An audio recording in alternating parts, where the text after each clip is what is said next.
Yes, the Australian Diamonds clinched the Constellation Cup with a 5-goal victory in the fourth test. Temepara Bailey joins me now, and that was a pretty frustrating run for the New Zealanders. They got back in it in that fourth term, but in the end they just had too much work to do.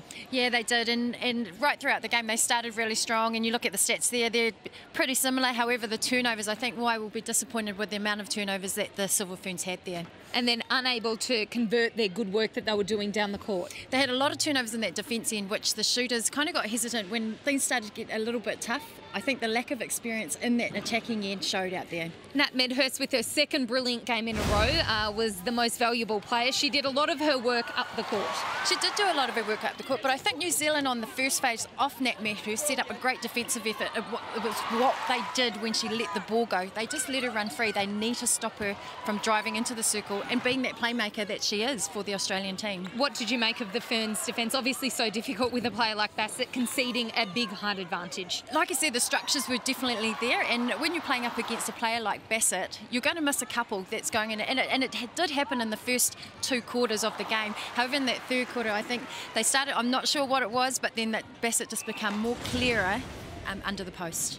Well, Kat Latu was obviously playing goal shooter today in the place of Irene van Dijk. Perhaps controversial that they didn't swing a change, but she did get the 60 minutes.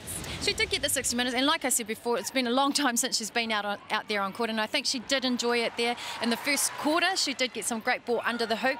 When the ball didn't start coming in, she decided to go away from what she's really strong at, is the hold and the quick movement under the post, not so much the long distance. She started to put up a few long shots, which is unusual because usually it's just a two-tire trait out there. But all in all, I think she did well, and it was great that I left her out there for experience, and it's for her to see how she can handle the pressure and if she comes back, and the whole team did in that last quarter. At the other end of the court, what did you make of Grant's performance at keeper?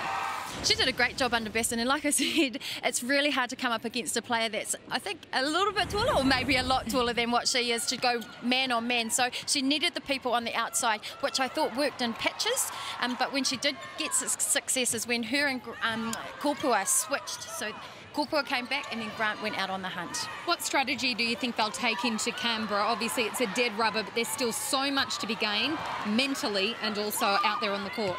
I think they learnt a lot out there in terms of, I think there were some dodgy umpire calls out there, but I think they soldiered on. They were 10 down in that last quarter, throughout that last quarter, but they fought back and came within 3. But then I think the mental toughness sort of let them down a little bit.